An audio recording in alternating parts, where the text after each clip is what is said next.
Hello everyone, olá todo mundo, ao vivo agora, we are live now directly from the Excel Turbo channel, and I have a very special guest again today. She is Paula Guilfoyle, and she is from the Excel Club, not Excel Turbo today it's a club. Let's call her right here at my side virtually. She's here. Hi Paula, how are you How you doing? doing, Cristiano? How are you? Good. And you?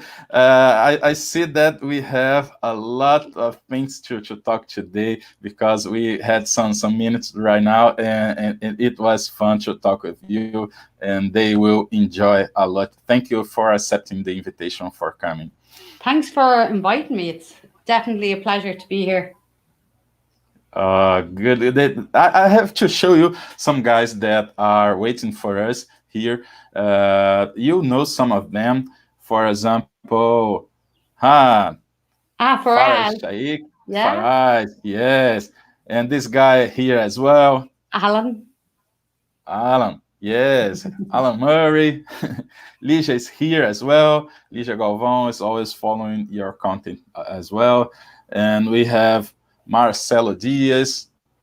How you doing, Hi, Marcelo? Marcelo. This guy here, Carlos Barbosa from Lima, Peru, How you watching doing? us right now. Yes, and I have other friends. Oh, this guy here, Bruno Araújo, is Brazilian, but he is also in Ireland, Dublin as well. And he's a football fan then, is he? The way he has that Ireland Brazil, it looks like there's a match coming up. Yes. Well, this is the team, and the other guys are coming. Oh, Claudia Rocho as well.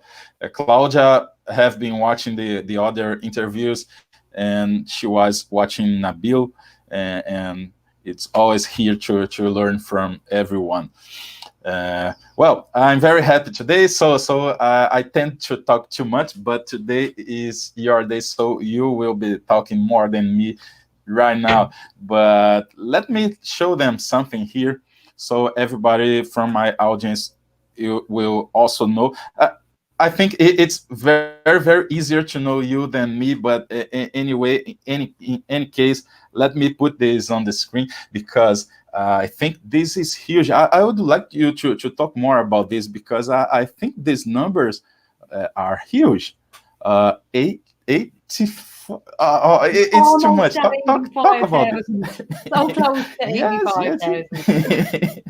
Yeah, talk us about this. You are from finance, I can see, but talk us about your journey on Excel and finance as well. How did you start this? And this is huge. You have a massive amount of students on Udemy. Talk to us about this. Yeah, do have quite a lot of students on Udemy, but I don't really have very many followers on YouTube. Mhm. It's a bit of a balance I'm trying to figure out at the moment. So as you can see from my profile there, I'm a CPA accountant. I've been a CPA accountant for quite a long time. And it was kind of while working as an accountant that I learned how to use Excel because it's definitely the tool for accountants. We all use it. But what I did notice was that while I was in my more senior roles, that I was always the go-to person for Excel. And then when I became hiring and firing, because Excel was so important in the role all the time, I used to give people an actual test before their interview to see if their skills were what they would say they were in their CV. I was a pretty hard boss to try and interview for. And most often people failed the Excel test. They'd have a massive CV, they have excellent Excel skills, and then you'd give them something and they'd just stare at the screen blankly and wouldn't have a clue. So it was kind of that gave me the idea that there was a skills gap among accountants in Excel, and it being the tool of choice for accountants, it's not something that there should be a skills gap in. So I made a load of video tutorials. Now you're going back to CD-ROM time. Udemy didn't exist. And I made this series of videos and I went to the professional institutes here in Ireland with them. as a CPD course, and I asked them would they be willing to promote it to their professionals to upskill in the area of Excel, and they hopped on board. At the time, there wasn't very much e-learning going on. It was relatively new, like you're talking 2009, 2010 type years. And there wasn't very much going on in the online scene in actually online learning and how people can upskill. So I was kind of first to the market here in Ireland with an online Excel course. And my course got accredited then by the professional bodies, the likes of the CPA and the ACA, for continued professional development. So continued professional development, for anyone that doesn't know, if you're an accountant or other profession, you've got so many hours of study that you have to do every year. And most often you have to pick off a selected accredited list of providers. So I was one of them providers, and I was the only one providing Excel training for quite a long time. And then I branched into the UK, and I was doing the same with the UK, and that kind of ticked over for about 5 years, up to in and around, and don't quote me on these years, but in and around 2015, at which stage I kind of found I had taught all of the accountants in Ireland, and the market was too small. So I decided to start blogging, and I decided to reach out onto Udemy. And in around 2015, I put a course up on Udemy, and then I kind of walked away and done what a lot of other instructors done, put it up there and just thought people will come because it's there, and that didn't happen. I kind of left it for about a year, and it was another year before I went back and actually start putting a little bit of effort into the Udemy side of business. And now it's doing fairly well. I kind of have a little system going with it and that, so it works fairly well for me. But I've been putting more focus into the likes of Udemy than I had my YouTube channel. So I was kind of Udemy and blogging, and I've been doing that steadily now for the last good 3 years that I've been doing that fairly steadily now. Yeah, I see here. I'm writing down here that you have courses on Excel since the age of CD-ROMs. It was not Udemy, right? This is very cool because some of the guys here maybe don't remember. I remember. I'm from the same time, but I haven't done any about the courses. I was only a student that time, but I used to buy some CD-ROMs of courses, and then just to say again for them, you are CPA training as well, and then the accountant people had a lack of knowledge of Excel, right? Mm. You saw that? To this day, they still do, and it bugs me. Because plumbers learn to use their tools, and I just can't understand why accountants are so slow to learn to use tools that are going to make them so much more efficient. It's the bane of my life. Yeah, as finance people cannot live without Excel. I have here on the screen. But they can't use it either. That's part of the problem. They can't live without it, but most of them don't know how to use it. Yeah. I have the videos here. Those are from YouTube. You told about not so many followers, but you have a good number as well. I don't have the 4,000 correcting here, but you have more followers than me on YouTube. This number is also great. I think it's more a way of the place that you put the energy today, because it's really huge what you are doing on Udemy. And I see that you are not only a student. My camera. Okay, no problem. You are not only a Udemy teacher, but you have your firm, the Excel Club. Let me put on the screen here. But I want you to talk more about the Go course as soon. But here is your website. So you give consultants services and training in Ireland, right? Yeah. So the training is all online, and to be honest, most of the courses are the same as the courses that are on Udemy. But it's a different market that's attracted to the blog. It's people that would be searching on Google for specific questions. A lot of my blog posts would be long tail keywords and would tend to kind of have some sort of upsell in the sidebar of some sort to try and promote the courses. But I do a lot of blogging. Last year, I was putting out a long form blog post nearly every week. Now I'm not talking short form, 250 words, like I'm talking a proper day's worth of writing and, pretty long blogs. But this year I have kind of quietened down on the blogging a bit, and I've been focusing on my YouTube channel. And I see you mentioned I've almost 5,000 followers. I've got half of them. I've got 2,500 of them since Christmas, since I start putting the effort in. So I've doubled my size on YouTube in the last couple of months.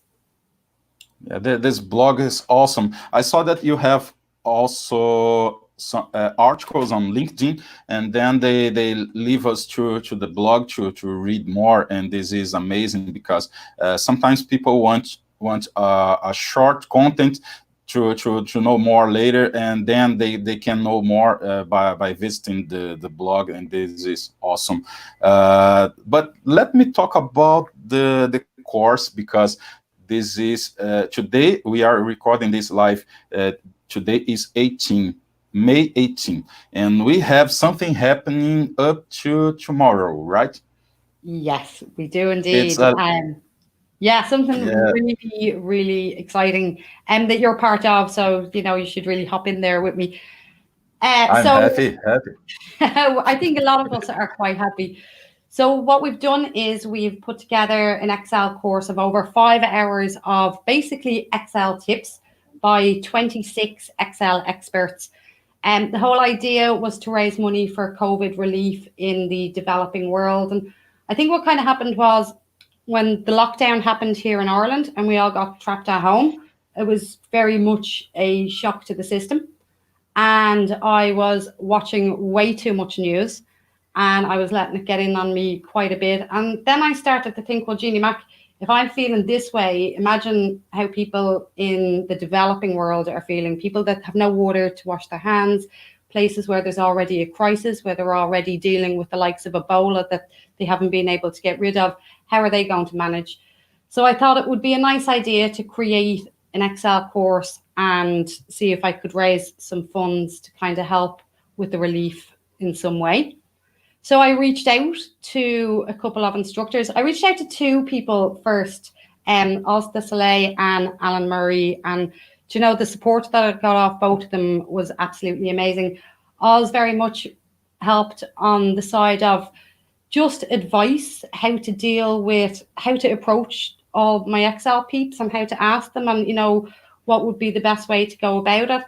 And Alan was very much one of the backbones behind the course, to be honest with you. He drove a lot of the gathering of people and helping me get people there. He helped me pick the lessons for the actual course itself. And yeah, we within a month put a 5-hour course together. It went live. It's only live for 2 weeks, so it's only live until tomorrow. It is selling for only $10 or $20, and absolutely no difference in the price except for how much you want to donate, because 100% of the funds raised are going directly to the charity themselves to go. So you're in it, I'm in it, all the big names. Like there's names in there of people that when I started looking at YouTube videos for Excel, like Bill Jelling and stuff, and I'm like, oh man, these are now working with me. Like it's like a little bit surreal. And even better, so far we've already raised over $13,000. Yeah, this is a very unique experience or opportunity. Firstly, because I'm talking about the experience because I am already watching the lessons, and they are incredible. But for those who are not registered yet, this is a very unique opportunity to learn from all those guys that I'm showing here on the screen. As you can see, we have some of them are MVPs, some of them are not MVPs yet, but are always contributing with huge amount of knowledge all over the internet. And we have here Bill Jalen, for example. I'm here as well. Paul is here. Nabil is a very cool guy. Shandu, Oz, everybody here is excellent. Celia Alves, I had the opportunity to meet her in person. Faraz, and I'm going to meet soon. And here is the page of the course that everybody should be accessing right after this video, because it's an amazing content. And as Paula told us right now, only $10 to contribute with a very positive and beautiful cause to fight against the virus. This is amazing. Thank you very much for this brilliant initiative, because this is really beautiful, Paula. Thank you for inviting me as well. And it's been a huge journey actually creating the course, because there's I didn't think at the start when I said, oh, I might do this, that so many people would actually get involved and that it would become as big as it actually became. So it's it's a little bit surreal that it went so quickly from zero to hero and has done so well. Yeah, I'm really proud. Yes. I was looking that before to enter here the page. I was showing this page. It's a summary of your articles on LinkedIn, and you always use I love Excel on your name. I love Excel as well. I'm using the shirt today. And yeah, I thought everybody I don't would start copying me and there'd be a trend on LinkedIn, but nobody's copied me, so I'm on my own there. Yeah, I like that. It helps to bring attention to Excel. People become more aware of the tool, and people, of course, not people like us that really love to and use every day, but it is good to show for the people this passion. I have some comments here today, just to make sure that everybody read the message that I announced. Paula, we will going to show us some tricks and something about DEX. I am not give spoilers, only DEX, but we always like to make this interview on the beginning. And I have some comments here. Paula, captain of the ship. Yeah. But thankfully I didn't sink this one. Yes. I have some very cool comments here. Hi, Reg. This is good afternoon, friends. It's in Portuguese, and well, there's something here that, well, I see superhero, so it's good, but it's something they are making jokes. This is the kind of atmosphere that we like. They are making some jokes in the comments, and this is brilliant. I have something here as well. You are very active in Quora as well. I have some messages here. People who want to know more can access Quora as well. And I see something here about VLOOKUP, XLOOKUP, and HLOOKUP, actually, because it's from the other year. And it's good to know, and I suggest people to find more. But the blog is here, and this is the link I'm going to put in the comments, so everybody will be able to access the website by the link. Paula, if you have the decks to talk about us, to talk of to us, but before, you are involved in some events as well, right? You have been talking so much with Alan Murray, correct? Yeah, okay, so yeah, as I said, Alan's been a total superstar through all this COVID course that we've built. But do you know what? I haven't been too involved in any other online talks and online groups. I've attended them, but I haven't been involved as in speaking and stuff. To be honest, I've been avoiding them because I have had serious IT problems, and I'm just convinced that things are just going to crash and blow up in the middle of something on me. So today I got my new Wi-Fi booster, so I'm not really too worried about our signal dropping, but I'm still having resource issues and laptop problems, and I have a new laptop on the way. And once that comes in, I'm good to start putting myself back out there a little bit. So now I have been attending stuff, and probably you see me in the chat and that with people, but I haven't Yes, been. Yeah, I've been in the I saw. audience quite a lot of things. Yeah.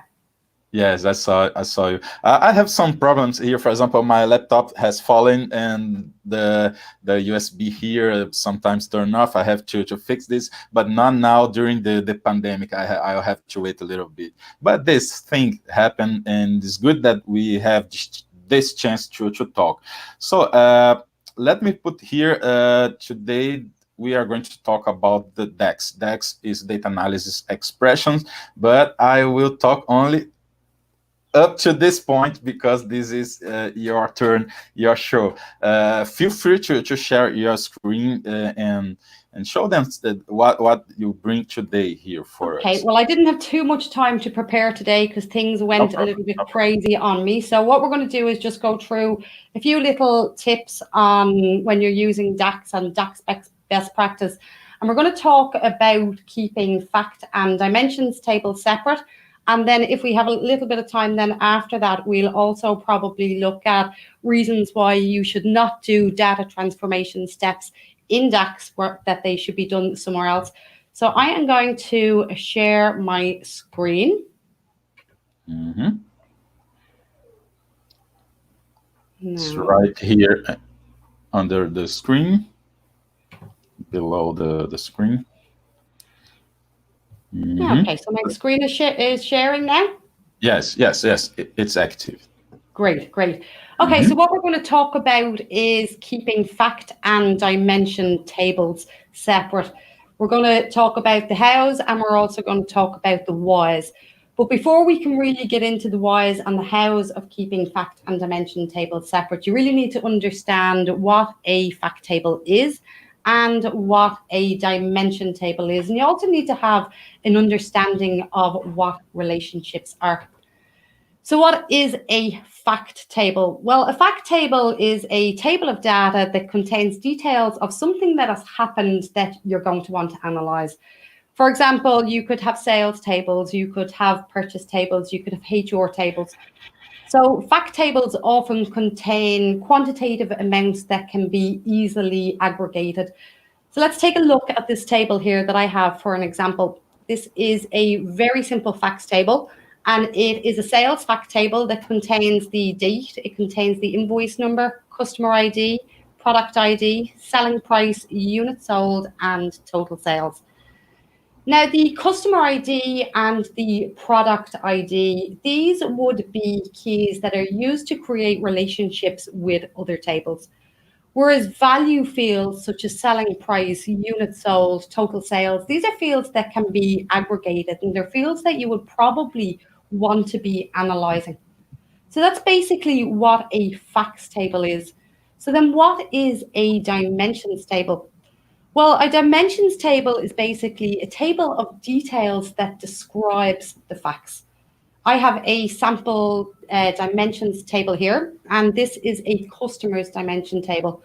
So it has a customer ID, it has a customer name, customer age, and this particular table also has a customer sex. Now, a dimensions table would be used to slice, to dice, to filter, and to aggregate details in a facts table. And they're joined together by relationships. So what is a relationship? Well, a relationship is basically a way of combining or a join between a facts table and a dimensions table. Now, there's a number of different types of relationship types. There is the one-to-many relationship type, and this is most optimal to be used in Power BI or in Power Pivot in Excel. There's also many-to-many, many-to-one, and there is bidirectional filtering. Now, if you're new to DAX and you don't have a huge amount of experience with it, I would highly recommend that you avoid, like the plague, using bidirectional filters, because you're always going to end up getting something that you don't expect, especially if you have a complex type model. This example here that I have on the screen, we have the facts table that we looked at a couple of minutes ago, and we have the dimensions table. And these can be joined by relationships using a key column. So a key column is a unique column that identifies all of the rows in a dimensions table. So we see here we have the customer ID, and the customer ID is only listed once for each customer. And this can be joined to the facts table customer ID column. But you'll find in the facts table that the customer ID will be listed many times because you're going to make many sales or hope to make many sales to each customer. So this would be classed as a one to a many relationship. So it's important to understand these basic concepts when you are using DAX. So what about the typical Excel user?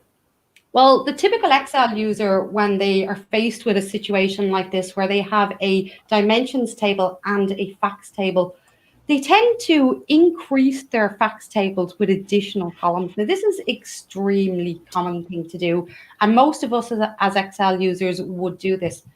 So I have two tables of data here. I have a facts table and I have a dimensions table. And again, it's a sales type table. But what if, as an Excel user, you wanted to find out what the total sales are per region, for example? So we haven't got region in our facts table. So a standard Excel user would come along and they would add a new row to a new column to their facts table. So they'd probably do a lookup, a VLOOKUP or an XLOOKUP. So let's put in a VLOOKUP. And we will look up the customer ID. We'll look it up. Now, I would prefer to use XLOOKUP, to be honest with you, because it's just more efficient and it's nicer to use. But because most people aren't on Excel 365, it's probably better to show this using the VLOOKUP. So I put in a VLOOKUP. I've selected my table. It's now looking for our column, which is our 5th column. Oh no, I'm looking for my region, which is only my 4th column. I'm looking for an exact match, and it pulls in our region. So now if we wanted to analyze our sales by our region, it's much easier because we're after increasing our facts table. We've added a new row onto our facts table, and we basically made this table bigger and this table down here slightly redundant. Now, we could do this another way. We could come down to this table here and we could do a sum of the sales, a sum if of the sales based on the customer ID. So we could use either table. I've chose to use the larger table up here. So if we wanted to analyze it, we can go to Insert. I need to select my table. We can go to Insert and we can insert pivot table. And I'm going to put it onto the existing worksheet just so we can see it here. And in my pivot table fields, I can put in my region and I can put in my total sales. And very, very quickly, I can analyze my sales by my region, even though originally both of these fields were in different tables. Now, this is what the average Excel user will do. And what I found when people move over to DAX, they continue to use DAX like they would with Excel. And they'll start bringing in, or they'll actually add a new column to their table before they loaded it into DAX, or they'll use some sort of DAX calculation to pull in the value for them. And this is not the most optimal model at all. What I would recommend is that you keep your facts and you keep your dimensions tables totally separate, and don't treat Power BI or Power Pivot like standard Excel, because it's not. So what we're going to do now is we're actually going to take a look at what would happen if you did use it like it was Excel and you did just have that column added into your actual facts table. So I've created a facts table here. Again, it's a sales table, and in this table we have some customer information. We've customer name, age, region, and sex. So these columns here, actually it also takes the customer ID, would normally be found in a dimensions table in a separate table. But what I really want to look at the moment is what happens if you continue to use DAX like you would do Excel and keep everything in the same table, and the problems that it causes. So basically the why you shouldn't keep your dimensions and facts tables together.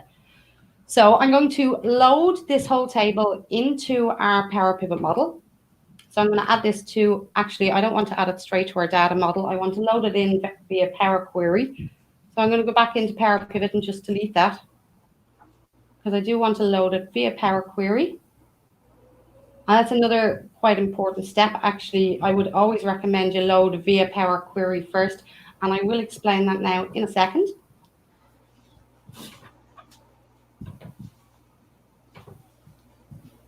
So just deleting that from the model. Mm-hmm. And what I'm going to do instead is I am going to add it via Power Query. Did that add? Yeah.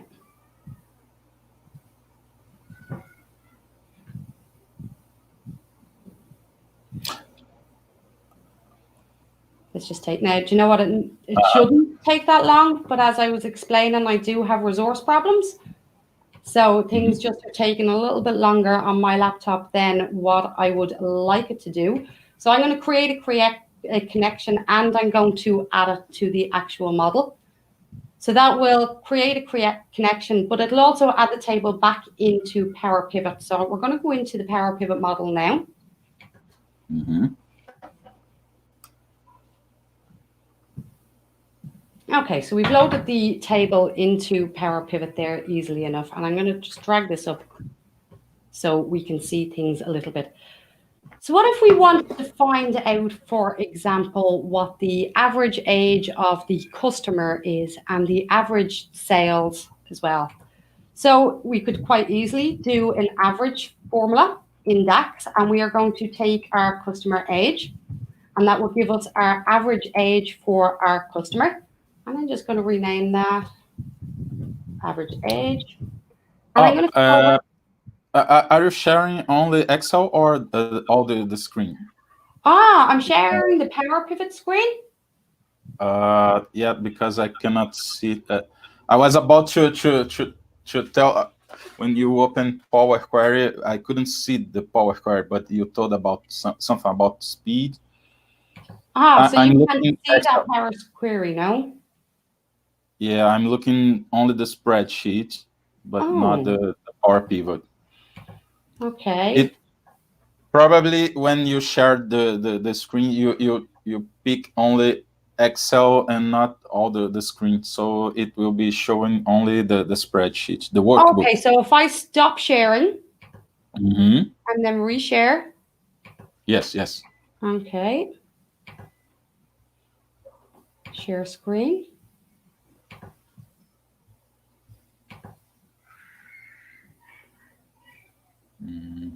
Okay, so I have your entire screen. So I'll share my entire screen, yeah?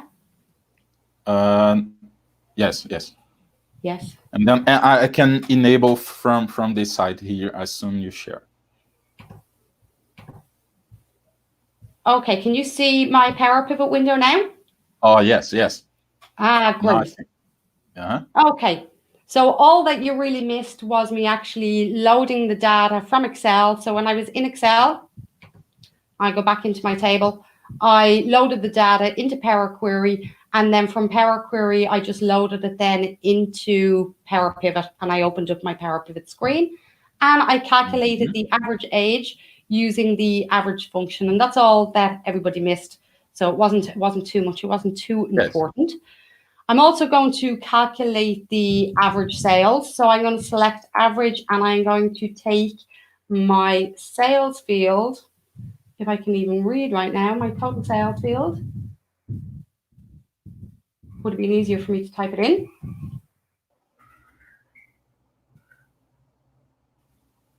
And I'm going to name that as well, total sales.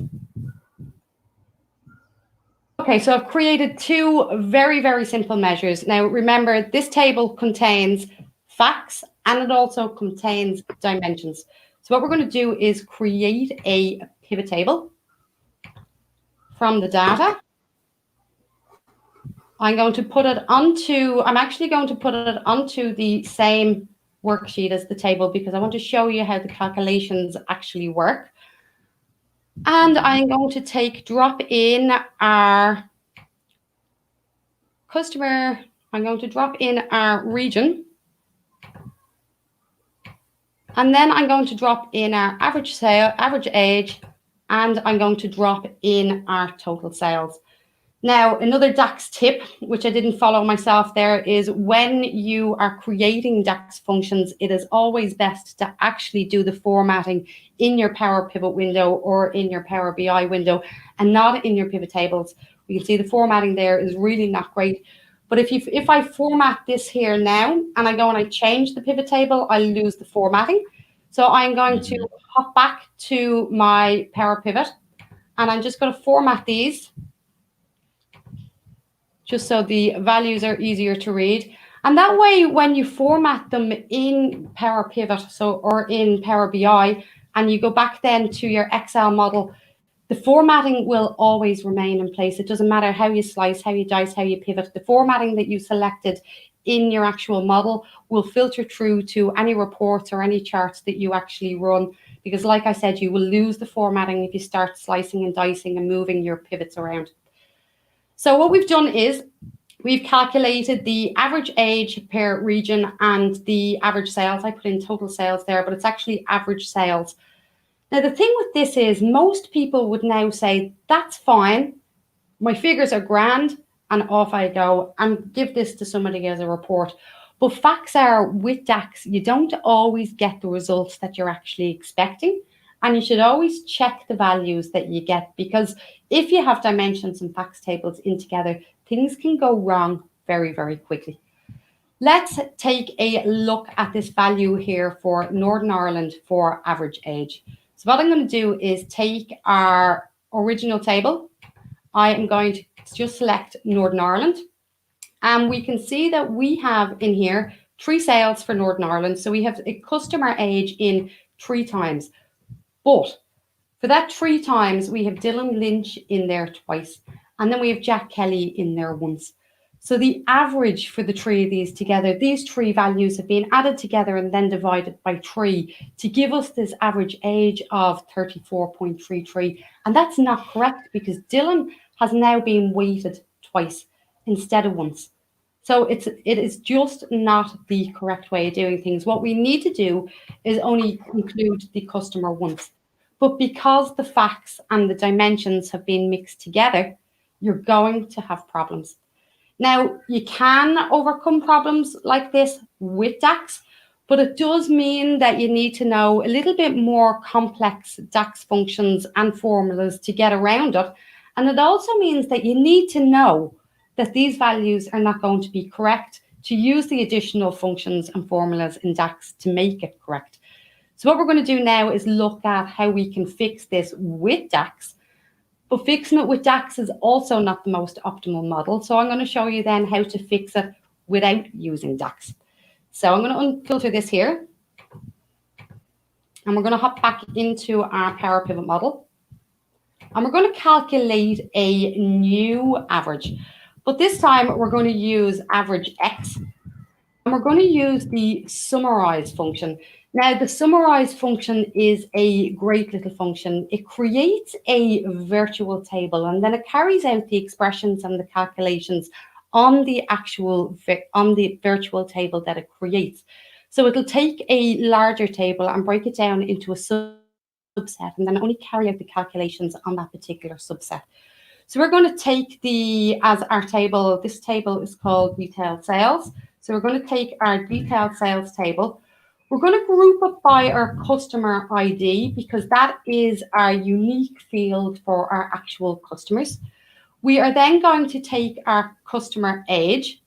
And finally, then it is looking for, well, I've done something wrong there.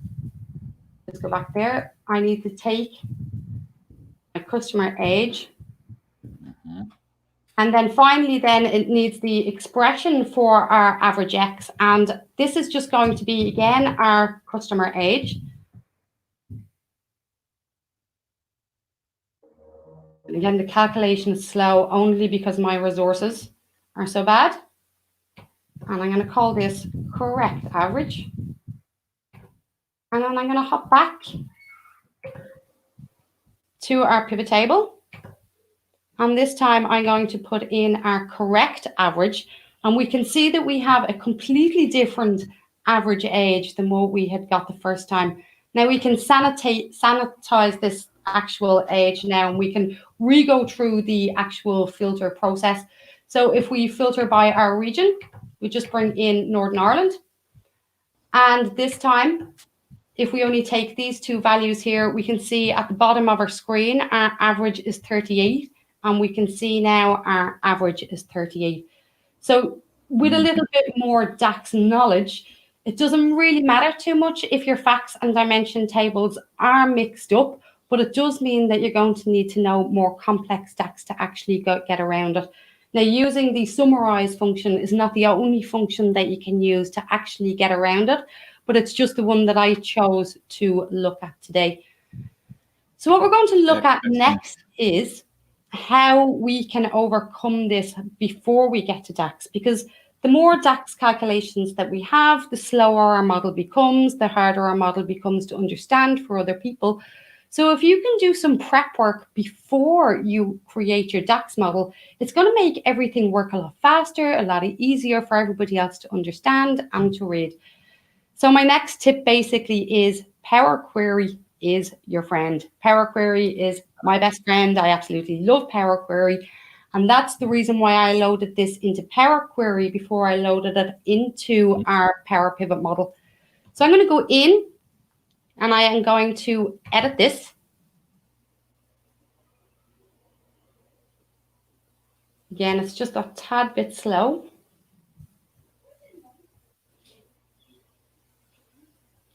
Okay. What we're going to do is we are going to split out our dimensions table from our facts table. But bear in mind that we initially only had the one table to load in. So in most organizations, you would have access to a customers table separate to a sales table. But let's just pretend you work for a really dodgy organization and you don't have this option available and everything is mashed into the one. Don't worry, because you can actually split it out. Over on our queries column on the left, I am going to duplicate our query. And then I'm going to rename this straight away so I don't get confused. And I'm going to rename this to customers. And then I am going to select the customer dimension columns. So the columns that I would consider to be included in the dimensions table. So in this case, it's the customer ID, the customer name, the customer age, the region, and the customer sex. Now, a really cool trick that I learned actually from the COVID charity course is if you select, I'm going to move away from these. If you select these in a different order, the order in which you select them in will be the order that they are replaced when you remove other columns. So I'm going to select remove other columns. And this has reordered the columns that I selected and left us just with that one selection. And this is now our customers table, our dimensions table. So although we were only supplied with one table, we were quite easily able to split it out into a second table. So I'm going to go back into our sales table now because we no longer need our customer name, our customer age, our region, or our sex. So we can delete all of these columns. So I'll say remove columns. Now, I left in customer ID, and it's important to leave in customer ID because you need to be able to create a relationship between the newly created dimensions table and the existing facts table. So I am going to close and load this. And I am going to load it into my data model. So that's now going to load the additional table into our data model. And it's also going to update the original table that we had in our data model. So I'll go back into our manage data model. Oh, it's still doing something. I'm moving too fast for my computer.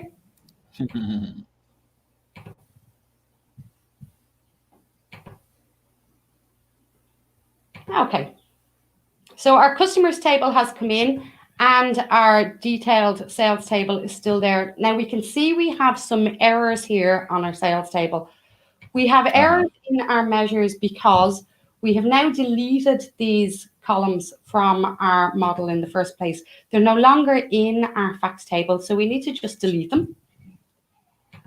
So I'll just delete them from there because there's no need to have them. I was about to ask you, can you undo this last action of delete? Is it possible? No problem. Later, you can send me the formula, because I was about to ask you to get the formula just to make sure everybody could see. Later, you send me the formula. I put in the comments of the video. No problem. Okay, that's no problem. That's no problem. So I'm going to go in now to my diagram view just to make sure that my relationship is set up. Now, I've done this in Excel. If you do this in Power BI will automatically detect the relationship for you and create the relationship for you. But you should always make sure that it has created the correct relationship, because quite often it can get it wrong if you have numerous of columns that are kind of the same. So to create a relationship, I can just drag the customer ID across to the customer. Oh, it's okay. It's giving me an error, and I know why. It's saying that there's duplicate values in the table because I forgot one step when I was in my Power Query. So I'm going to go back out here. I'm going to go into my Power Query model. One very important step, and that was to remove duplicates. When we spoke about the relationships earlier, I said the optimal model was a one-to-many, and what I was trying to create there was a many-to-many relationship. When I moved everything from the sales table into a separate customers table, as we had said about the sales table, we sell to customers many times. So the customer ID is listed many times. And now when I move them in, what I forgot to do was remove the duplicates. So if we go to our home ribbon, we can then select remove duplicates, and this will reduce our table down so we have a unique list of customers. And that's an extremely important step that I totally forgot about. So that will reload back in. Looks like it's updated. Go into manage, and now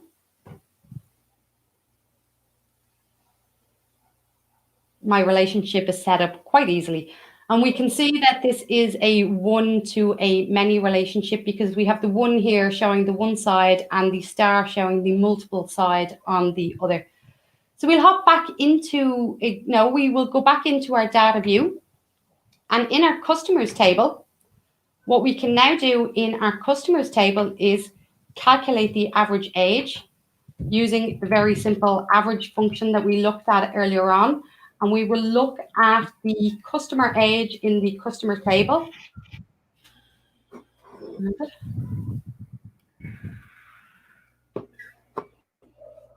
And we will call this age.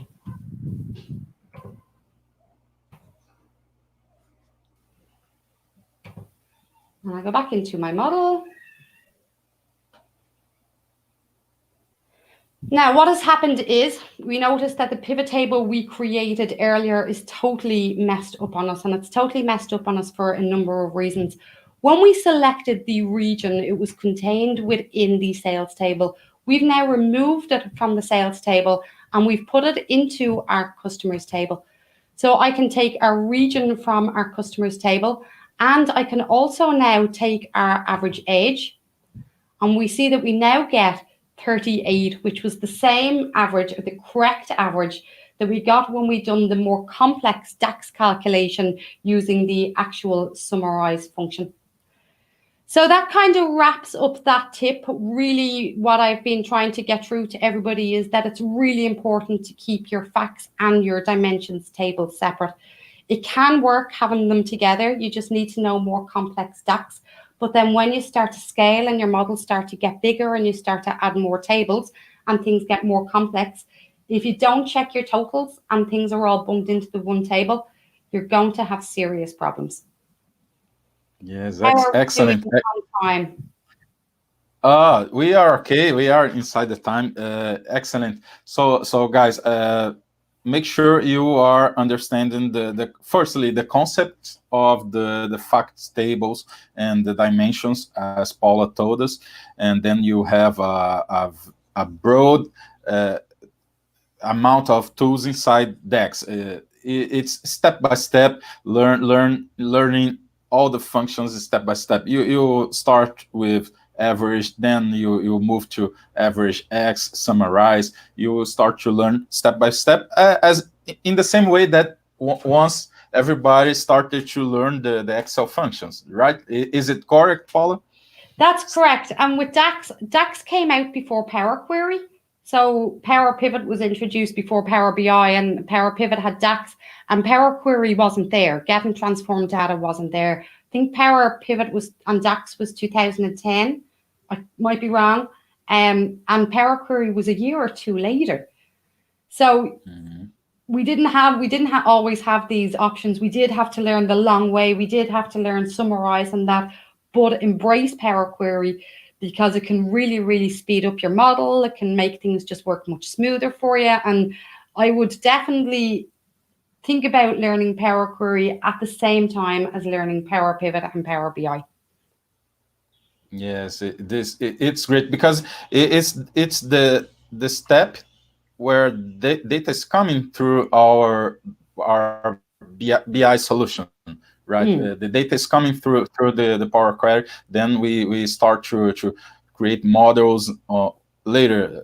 Once we have the data, it makes sense. It makes sense. We will have improvement on performance. Excellent. We have some friends here that was not writing before. This is Nabil. Nabil is here watching you as well. We have some nice comments here. Faraz is talking about the primary key in Power Query, and Alan is talking about about the Power Query as well, and and they are very cool. It's awesome. It's excellent to learn from you, Paula. Excellent. I think people should learn more Power Pivot. In Brazil, for example, we are talking a lot about Power Query, but maybe not too much about Power Pivot. It's a tip for everybody to learn more. Both they should learn both, but Power sometimes I Pivot. feel I think Power Query is probably more important in Excel than Power Pivot because Power BI kind of took over from Power Pivot and can do an awful lot more in terms of visualizations and stuff. Whereas with Power Pivot, unless you have Power View, which is only available like in an E5 license or something like that nobody has, you can't really do too much except for standard pivot tables and pivot charts. Whereas Power BI is the whole visualizations and makes things much better. And it kind of took over and took away from Power Pivot. I would like to see Power View become more available on lower level licenses so people could do an awful lot more in Excel that they can kind of do in Power BI. But that hasn't happened. So yes. Let me put the link for that course. I didn't put before. I made a short link because the words for the course maybe are not so familiar for everybody. It depends of the language. I just created a Bitly link for the people who are watching us. This is not an affiliate link. It will lead you to the same place if you want to go by Google or do you know Bing. what? I might actually rub that link on you and also use it because the website name is You have quite other. short. Yeah. Anyway, if everybody search by the name of the course, which is Excel tips by the experts, you can add Go later because it's related to the institution. It's very easy to find the course as well directly to the link.